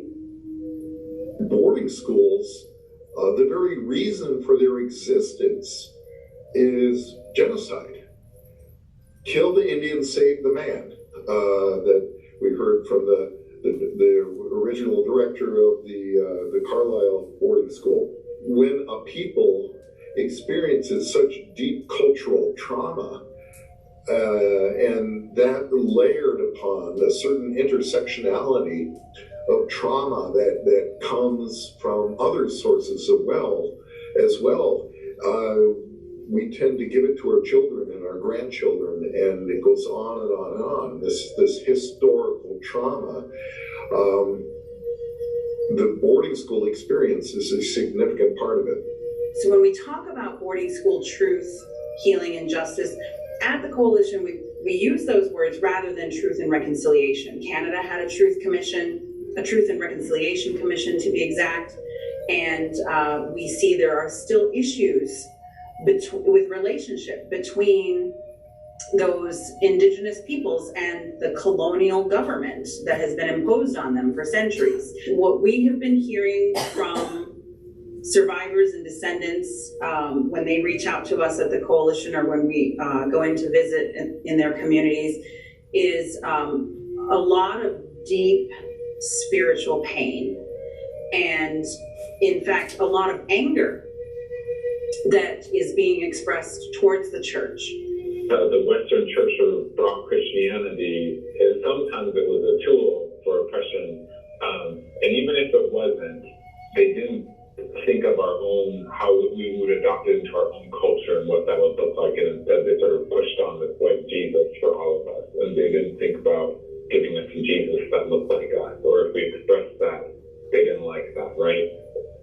But if you see in Paul going to all sorts of people, the Roman view of what things look like was different than the Jewish people who became Christian and what their faith looked like, and somehow we had to figure out how to operate together, and I don't think we ever did that with Indian people, or at least it's been viewed very skeptically, and I think part of that comes from this horrible way that people only see themselves as guardians of the faith, thinking they have to protect it from some mysterious thing that's going to make it go bad, versus like, how are we open and thinking about being in right relationship with folks?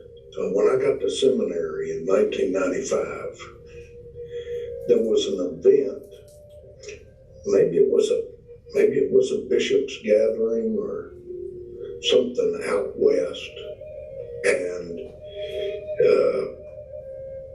the reports that I heard talking in the coffee room at seminary early in was these disgusted people who were upset because they had Native American shamans bless the altar. I felt like an outsider coming in anyway, and this even made me feel more so like I did not need to be known. This wasn't 70 years ago, this was 26 years ago in this church, in a seminary. My thoughts are that the way we are going to change is not by policy, it's by heart. First, I think it's terribly ironic that the values and beliefs that these schools were trying to stamp out of Indian children are now quite possibly the values that may save our planet today. Exactly. I'm talking about values such as gratitude, generosity, and protection of the earth. We are earth people par excellence, and that is our message today, and it's reflected in the earth. A lot of Native people are saying the earth is sick. Well, the earth is sick because we're sick, and till the earth heals, we must heal. What I would challenge everyone to do, everyone who's here and listening today, or listening to the recording later, is to sit with some of those uncomfortable truths, the things that are really difficult to hear, and not to dismiss them or make excuses or rush to forgiveness and reconciliation, but to really listen to what people are saying and why they're angry, and to not take it personal, but to ask your questions in your personal journey about how you are still upholding those colonial systems. The church is definitely part of the spread of colonialism, the upholding of this idea of empire. And so this goes beyond just looking into your boarding school records that the Episcopals have and saying, we ran these boarding schools and these are the things that happened and we're really sorry and we really want to move forward. But to take it a step further and say, we are here to dismantle systems of white supremacy and racism, and we're going to start by acknowledging the genocidal schools that we ran. It's also worth mentioning that within white cultural traditions, the idea of boarding school, even the most fancy, highfalutin boarding school, and you think of the traditions in England and like that, a lot of the philosophy is still the same. We want to break down the student and then reform them. And maybe that's culturally acceptable in certain white cultures, but in indigenous cultures, that's unthinkable. We can't imagine. The absolute worst thing to do is to remove someone from their family. Now the great-great-grandchildren, and even more greats, as they carry the weight from their ancestors, they are experiencing their own traumas. That's a lot to carry. We owe it to them to expose our hearts and to begin to heal and to let the sunshine and the fresh air into our hearts to heal and to heal the pain of our ancestors. This is how we begin to heal historical trauma. The idea of dying alone is so unthinkable to us. The idea of a child having to die alone is even more so. So the idea of bringing these children home really must be part of this discussion. Whenever possible, we must do that, both for the sake of the souls of those children who may or may not have crossed over, but for the sake of the souls of the survivors and the descendants. This is imperative.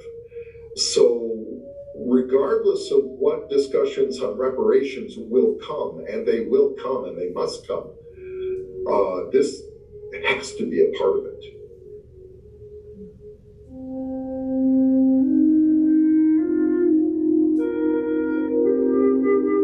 Years ago, I had to go through the process of getting sober. I had alcohol abuse issues. I'm an alcoholic. And one of the pieces of the work that I really found successful was digging into that heritage and studying some of the more traditional ways of seeing the world. Did a vision quest with a Cherokee guide out in the Big Bend, and had a powerful experience out there. something that just really set me in a place of understanding me. That experience gave me what I have to be an Episcopal priest. That experience was my experience of seeing Creator's vision for my life. My life changed, our lives changed, and sometimes it wasn't always for the good.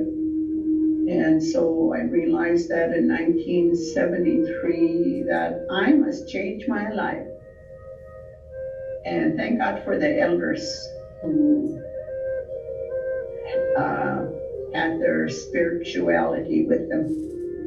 And with even the church, they made sure that was a priority. And so I would start going back to church, and I thought I'm just going to help out, like clean up the church and stuff like that.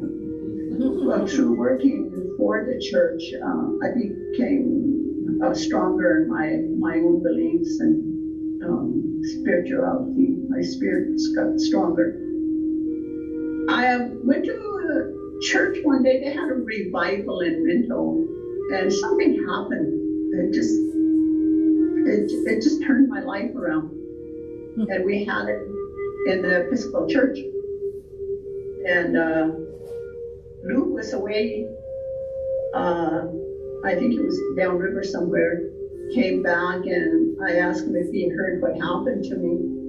And he said yes, and I didn't understand what was going on, but his explanation I'll never ever forget. And so it just opened my eyes to Christianity, or began to believe stronger in my heart and in my mind. One day he said, Anna, they're ordaining women in the church. Would you like to be ordained? And I never even thought of women ordination. I just said, yeah, I guess. I don't know. So I decided to become a priest. My boys died in 1994. I went back to church, and I started working with Father Conrad Cecil. And I started doing some lay reading, just reading on Sunday mornings, the Old Testament and New Testament, and sometimes the Psalms for him. And it just got more interesting, and I thought, I think I'd like to do a little bit more with Father Cecil or a priest and help out more. I felt joy in being able to do something. And I think the pain that I had from my son's dying hasn't gone away, but it's lessened. And kind of skipping ahead of it, probably the greatest challenge I had after I became a priest was Easter, the first Easter, and after that. My sons died on Easter Sunday in 1994. And so after I became a priest and I had to celebrate, I guess that's not a good choice of words, had to celebrate. When I celebrated Easter Sunday, the first time I was going to celebrate Easter Sunday, I started Ash Wednesday praying for God's strength, to give me the strength to make it through that first Easter that I celebrated with people, the four churches, because that was the morning my sons died. And God helped me. I made it through. And after that, it just became a ritual. I would start praying Ash Wednesday. And then by the time Easter Sunday came, I could celebrate with people the resurrection. And it was joyous then. But so that was probably my greatest challenge, was being able to celebrate Easter Sunday with my congregations, since my sons died on Easter Sunday. But after a while it became, what a day, what a glorious day for them to go.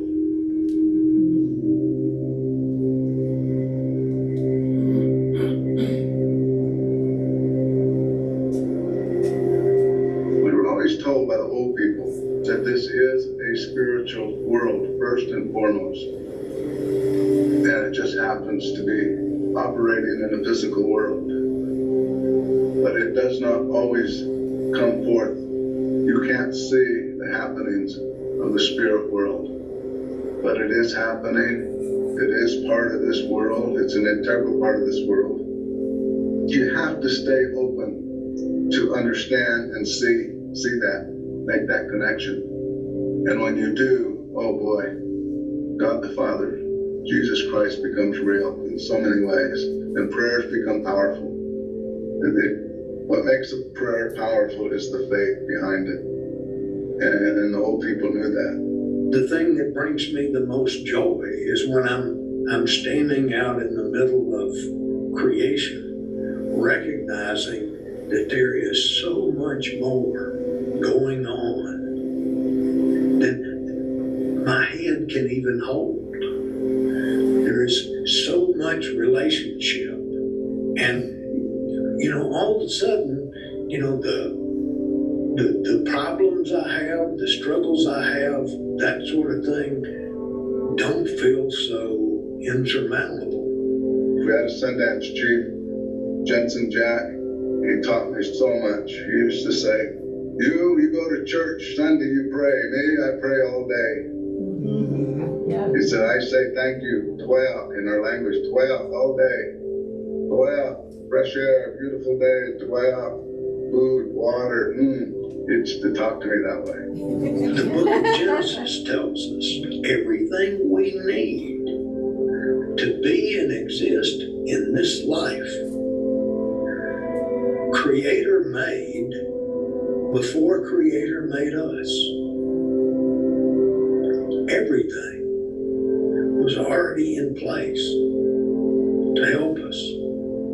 And somewhere along the way, we decided not to be grateful for that. We decided to exploit it. Our bishop, Hayashi, gave a wonderful sermon. He asked us, he said, the opposite of love? And of course, most of us were thinking hate. So I know you're thinking hate. He said, he said, think about it. When you love, you want to give. You want to share. And if you don't love, what do you do? And then all of a sudden I said, whoa, that's right. We take. We take. Instead of give, we take. We rob, we thieve. We're selfish. That's the opposite of love. Greed and selfishness. There is so much focus on this Anglican ethos.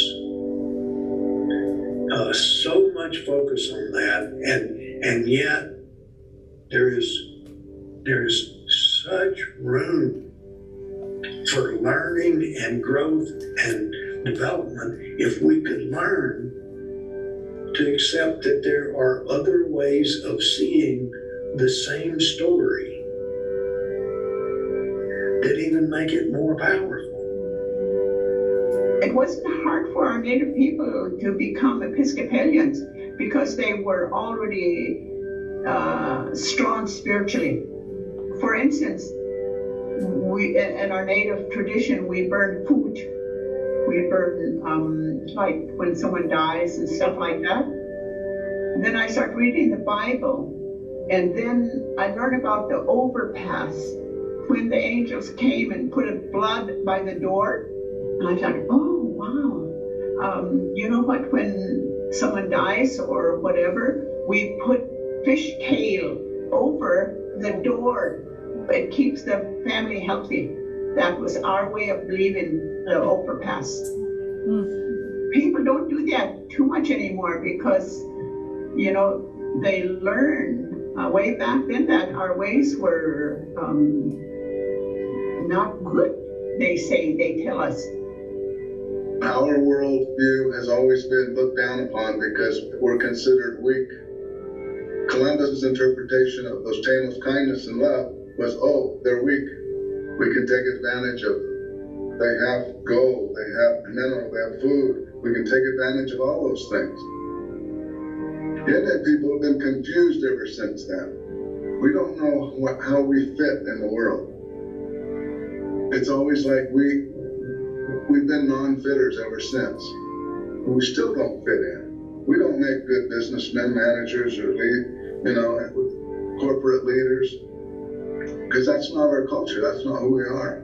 So we're still struggling with our identity in this world right now, to this day. We're confused about who we are.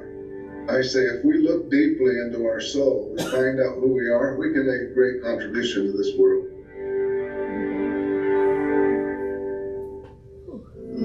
Love to hear the rivers sing, shoals give forth.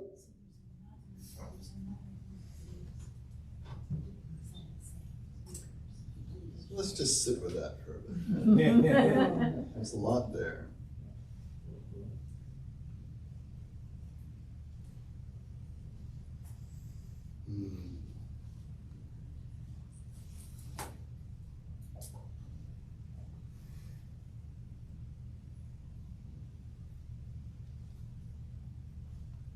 So as you sit with whatever is in your heart, is there a particular phrase or word that either you heard in that film or that just comes to you that you're going to carry away from having heard those amazing people? Not knowing where they fit. Not knowing where they fit. Feels like a crucifixion. The one that made me emotional was when he said there's so much relationship, there's more than my head or heart can hold. Yeah. Honesty. Honesty, yeah. Other ways of seeing the same story to enrich. Courage. Courage.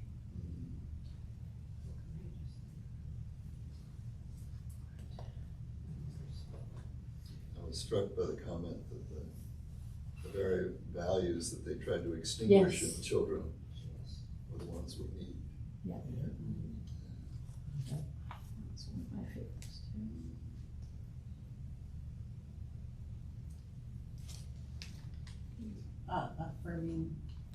Affirming trauma.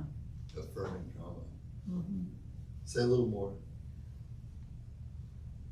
I think my own upbringing was, you can have a tough time, things are difficult, but you can get over it.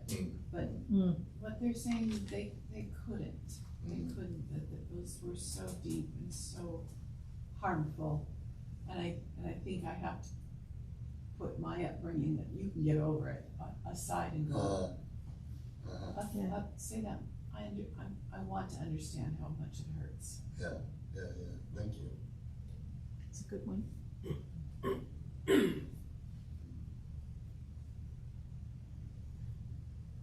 There was a few for me.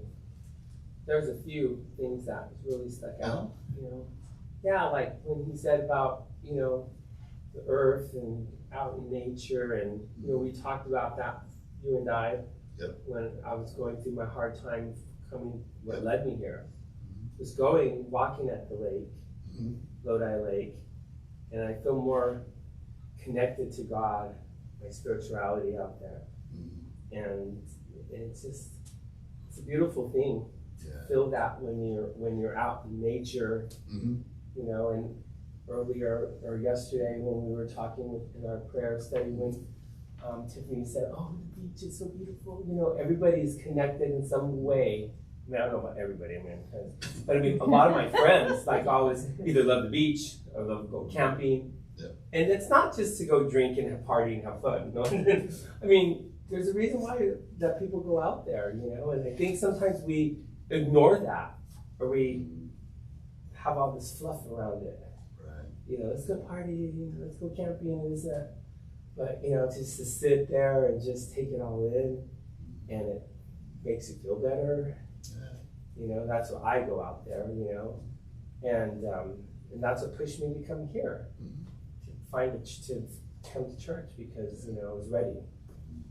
And then it brings me to the other lady who said she was angry at God, but she prayed all the time. Right. And I did the same, do the same, Patrick passed away, I think I had anger, but it didn't stop me from praying. It didn't stop me from believing. I just didn't lean into my faith, but I still prayed. This is the weirdest thing. Until I went to the lake and started walking. Right. And then I come here. And one thing that kind of, I don't know, it hurts and it bothers me because I don't know how to find a way through it, is when he was saying we still don't fit. They're not corporate people. Right. And yet we need that so much. Yeah. And the fact that the corporate way is the way to survive is really getting under my skin. It's easy for me to say, I'm retired, right? But it's true. It's like we've lost. But I mean, that corporate way is why I can be retired and live the way I'm living. But Shirley. one wonders what you gave up for it. Right. Yeah, Shirley. I'm fascinated with this idea of listening. Like Barbara said, hearing that trauma and letting people vent. Yeah. And finding a way to let their spirituality, their expression of living in beloved community, work within our expression of what we are now as the Episcopal Church, with our book and our ways, right? How? Right. I mean, Our white ways. Yes, it is very much. We've had some discussions about cultural differences and the makeup of the church today, and the makeup of the world today, and how we really need to listen to each other if the church is to survive. Amen. I think an important part that one of them pointed out was the values that we need now to save the earth and humanity was their religion. Maybe they should be our religious leaders. Yes. Has anybody read the book Braiding Sweetgrass? It's pretty amazing about just, it's a totally different view of the world and how people fit in with it. Right. And he or she is teaches botany, is a scientist, but she can still embrace her traditional kind of worldview of how it all fits together. It's pretty amazing. Yeah, that's a really great book. Absolutely. I found myself wondering, the majority of indigenous ancestored peoples in the United States now are only a fraction. And if the people who are close to that tradition don't know who they are, how much harder must it be for the people who only 1/8 of them or 1/16 of them is part of that tradition? Do they identify with it? Do they feel even more alienated? No, that's right. It's just the Sarah Augustine book that we were talking about. I mean, that she wrestles with that. I mean, for herself, because she's just a portion, and it's the identity issue is. And that whole kind of blood quantum thing is not how most Native people view things anyway. That's right. They're very accepting of somebody that isn't genetically related, but they used to adopt children and raise them, and they could be leaders or anything else. That's right. And they didn't see that was imposed on them. No, that's right. Actually, one of the pictures from the powwow was of this young man, and he was, I think it's called Best Boy or something like that. They have these titles, right? And his name was Sean O'Flaherty.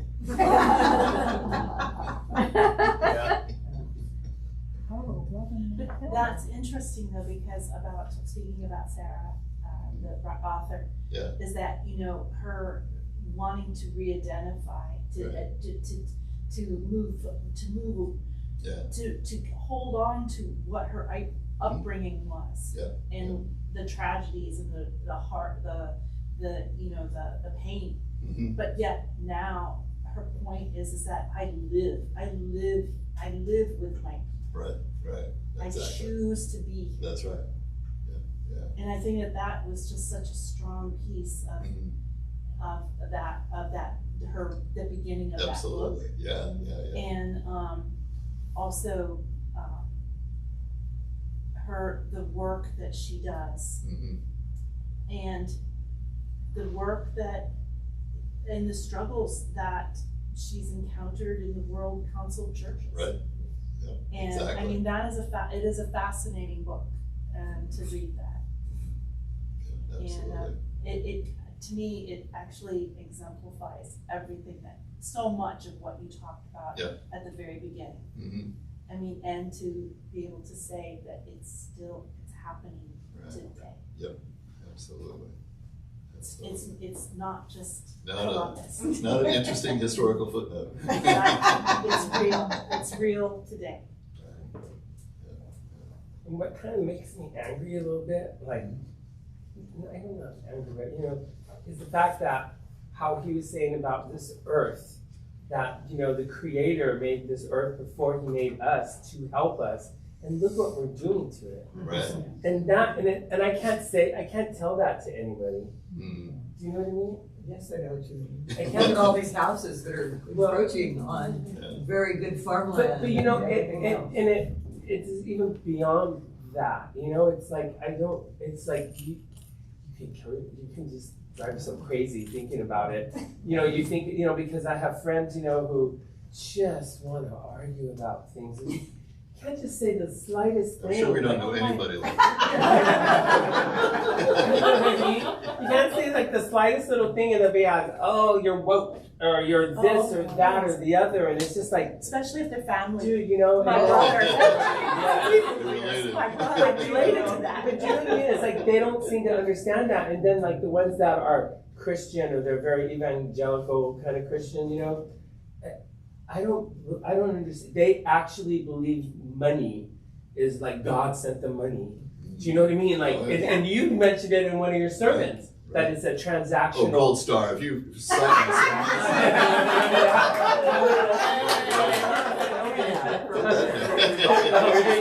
You're just talking indulgent. No, but I mean, remember how transactional, because exactly. I know because I know people that are like that. You know, some of my friends, they go on Facebook and God bless me with, you know, money or whatever, like whatever good fortune they got, and I'm just thinking like, really? Like, girl, just take responsibility for that. Like, he gave you your faculties or your ability to make that money. He doesn't hand it to you because, you know, you go to church on Sunday or whatever. Gospel you know, of prosperity. Yeah. That was the word. Very good. That's 3 stars. No, but what I'm saying it is so frustrating because they actually believe in sounding a little transactional. No, but because they actually believe, like, so they think that all the resources of the earth and everything is all made for, you know, for them to exploit and do all that. And that stuck with me too, right there, because that really frustrates me.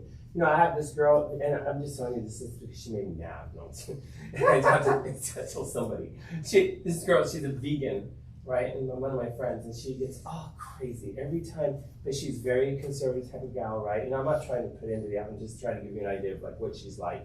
And she's like, so the other day she posts this thing. It's so weird. She's so funny. She had this map, and of the ocean and all these countries. And how these ships are going from different countries with meat to ship over to other countries, and the exhaust that they put out when they're traveling in these boats, and then she says, you know, we're snarky, like, it's like a meme. It says, and they want to blame you for driving your car. Oh. I mean, I was like, you dumb girl. I was like, well, what are you trying to say? Like, just like, it was so bizarre. Like, she tied it into eating meat, and then, but you know, it's like she honestly. So therefore, forget about it. Since they're doing that, drive your car and don't try to do anything about it, and let's just let the air be polluted, and it's just so bizarre. I kind of like her. Huh? I kind of like her. I think she might have been saying that they're pinning climate change on your driving your car, but look at this. And she was. Well, you know, she was saying that, but basically she was saying, so, you know, don't worry about driving your car. I get what you're saying, but what she was kind of saying was, don't let them fool you and to think it's you driving your car, you know, like, therefore just do whatever. Like, don't have any kind of conscious of being, you know, I know her because she posts up a bunch of stuff. You know, I kind of know where her head is. Do you know what I mean? Like, I mean, it's just fun. Like, people think like, oh, well, Japan's not doing it, China's not doing it, so why do we have to do it? Oh, yeah. Okay, I'll throw a haymaker at you. Look at the carbon footprint needed to mine and process lithium for our electric vehicles. For the cars. And are we saving our country by driving electric vehicles when you have to put out that big of a footprint to get the lithium? Yeah. Those are important questions. Well, what are you going to do with the batteries afterwards? Exactly. Well, actually, there are some countries now have figured out that you can recycle lithium. So friends, this is a great conversation. I know. Tom wants to go home. I'm sorry. I want to sort of bring us back. Bring us back. One thing begets another begets another because of the fact that Isn't it it's great? all connected. It's good. It's all connected. I love it. And this is only the first session. We're going to have 2 more. I know, right? So I want to read you a brief story and then a closing prayer. Okay. So we're going back to where we started. Okay. Bartolomé de las Casas was born in Spain in 1484. His father was on Columbus's second voyage. Bartolomé became the first priest ordained in the Americas. As chaplain to the military, he enjoyed a privileged existence at the expense of native people. His reward for faithful service was a large encomienda, a tract of land and the people living on it as forced labor. Preparing to preach on the Feast of Pentecost in 1514, he was struck to the heart by this passage from Ecclesiasticus.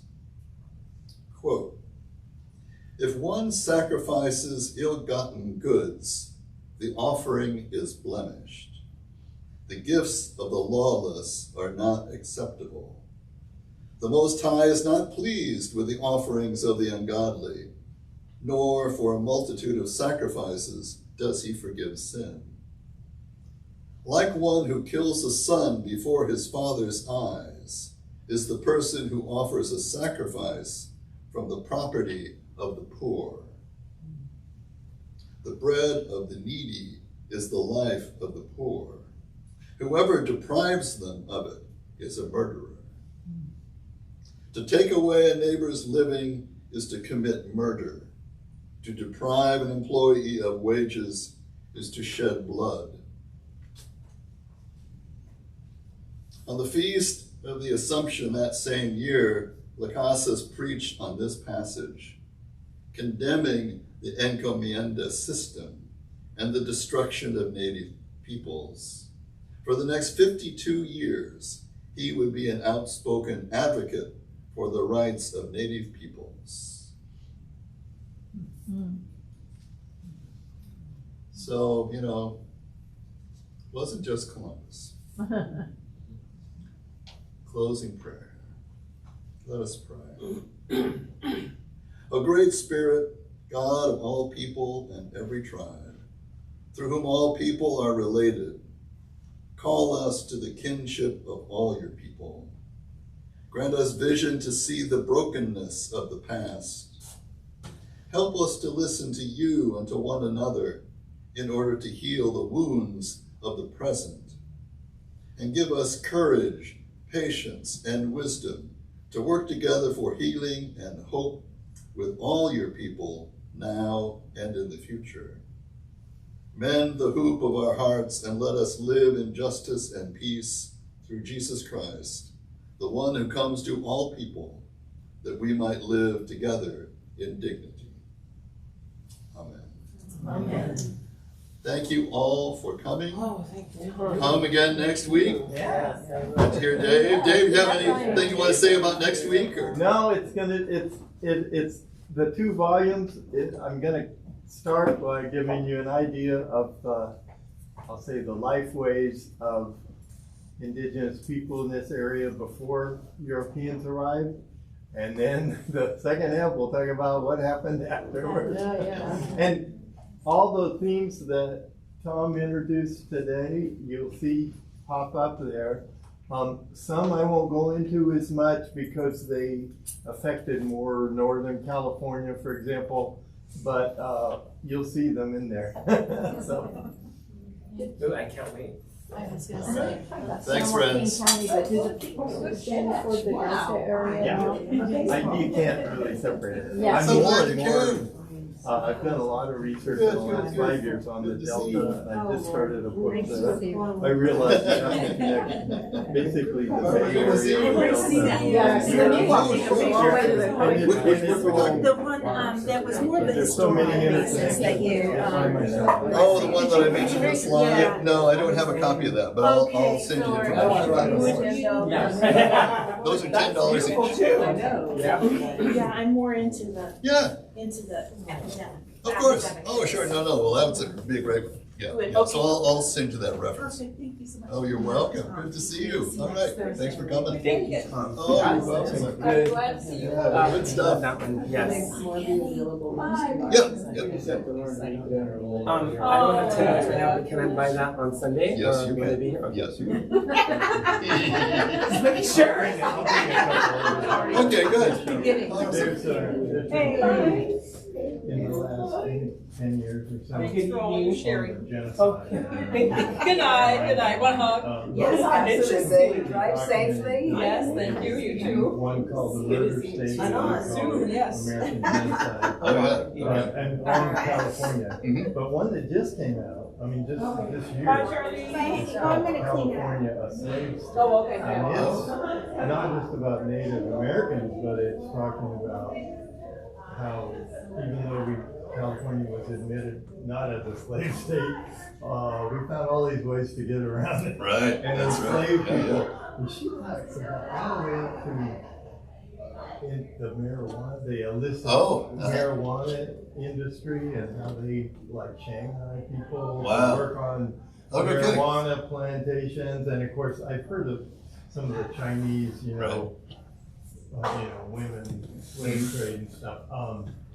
But yeah, it's pretty gruesome. I saw her do a author's talk, and I wasn't really impressed. But I think she's not used to doing that kind of thing. And a friend of mine said, "Look at the book," and I got the book, and it's like she's a historian, and it's all researched and documented. Oh, great. It's really well done. So I'll bring a few. Oh yeah, please. So people look at. Wonderful. All right. Okay. Thanks so much, and thanks for making the drive. All right. Good stuff. Pleasure. Yep. Cheers. Dave? Yes. Don't feel bad about it. Gotta turn this on. Thanks for being here. Yeah, this woman is interesting. Shall I put this all back in the bag?